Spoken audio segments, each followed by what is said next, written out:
Hello అండి. ఈరోజు మనం పాలకూర పప్పు ఎలా చేయాలో నేర్చుకుందాం. ఒక గ్లాసు పప్పు తీసుకున్నాను. దీన్ని కడుగుదాం పప్పుని. ఇప్పుడు గ్లాస్ పప్పుకి ఒక 2 గ్లాసెస్ వాటర్ 2.5 వేస్తాం. ఎప్పుడు కానీ పాలకూర పప్పు చేసుకునేటప్పుడు కుక్కర్లో వేసుకుంటే మనకు తొందరగా అయిపోతుంది. ఇందులో ఒక 8 పచ్చిమిర్చి, కడిగి కట్ చేసుకున్న పాలకూర, కొంచెం కొత్తిమీర,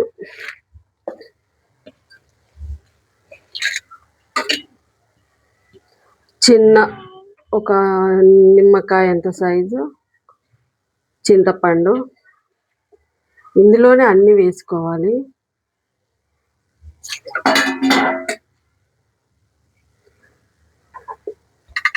ఇందులో ఒక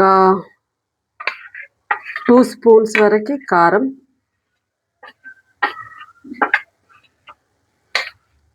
ఒక 1/2 స్పూన్ పసుపు వేసుకొని కలబెట్టాలి.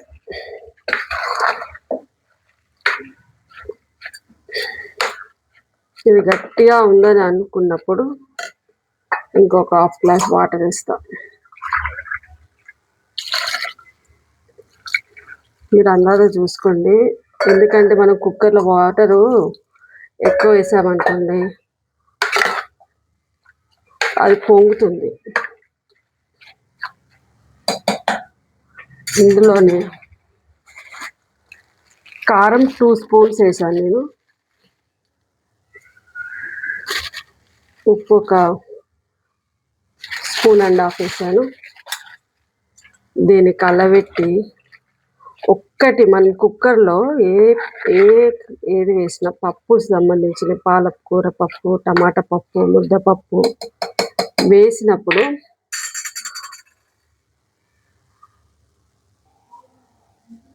పాలకూర పప్పు, ముద్దపప్పు ఇవి వేసినప్పుడు ఆయిల్ ఎప్పుడైనా గుర్తుపెట్టుకోండి, కొంచెం చేతిలో తీసుకొని ఇలా చుట్టూతా ఇట్లా రాసుకోవాలి. దీనివల్ల ఏమవుతుందంటే మనకు పొంగి బయటికి రావడం కానీ అట్లా ఉండదు. నేను క్యాప్ మీద కూడా వేస్తున్నాను చూడండి. ఇట్లా కొంచెం రాసుకున్నాను, అంటే నేను చిన్న కుక్కర్లో వేస్తున్నాను. పెద్ద కుక్కర్లో అయితే అంత అవసరం పడకపోవచ్చు, కానీ చిన్న కుక్కర్లో ఇదే పొంగుతుంది అనే బాధ ఒకటి ఉంటుంది. ఆ స్టవ్ మీద అంత పడుతుంది, అదో పెద్ద కష్టం. ఇందులో ఇప్పుడు నేను అన్నేసా, కొంచెం ఆయిల్ వేస్తున్నా.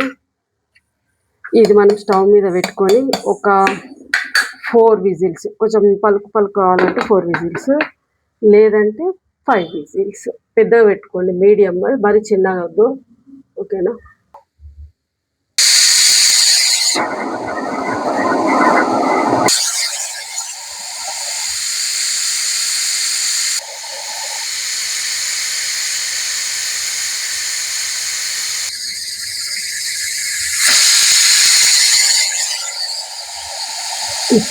ఇప్పుడు పాలకూర పప్పు అయిందండి.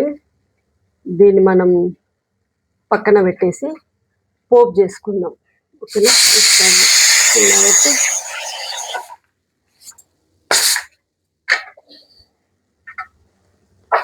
ఒక ప్యాన్ పెట్టుకొని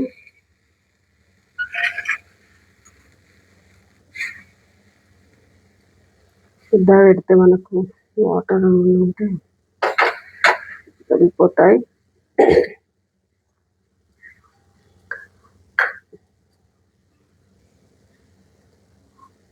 ఆయిల్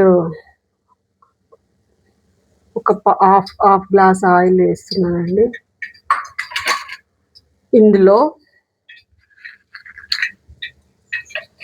ఒక 4 ఎండుమిర్చి పెద్ద పెట్టుకుని,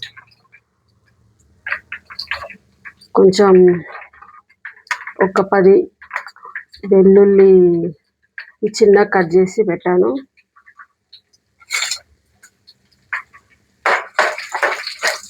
ఇది మంచిగా రెడ్డిష్ కావాలి.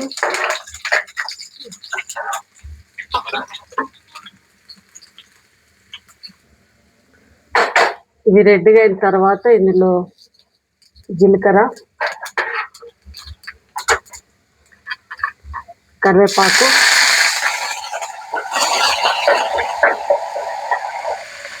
అప్పుడు పప్పులో కొంచెం వేసాము పసుపు, మళ్ళీ కొంచెం పసుపు. మన పోపు రెడీ అయింది. దీన్ని మనం పాలకూర పప్పులో కలుపుకోవాలి. వేడి వేడి పాలకూర పప్పు రెడీ అయింది. ఇప్పుడు దీన్ని ఇలా పప్పు రుద్దుతోని ఇలా రుద్దుకుంటే బాగుంటుంది.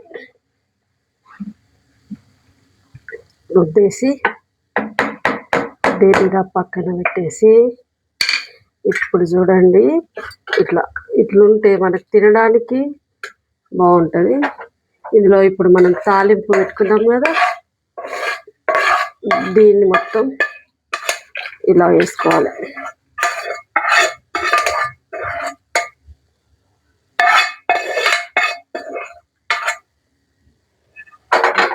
ఇప్పుడు చూడండి వేడి వేడి పాలకూర పప్పు రెడీ. ఓకే అండి, బాయ్.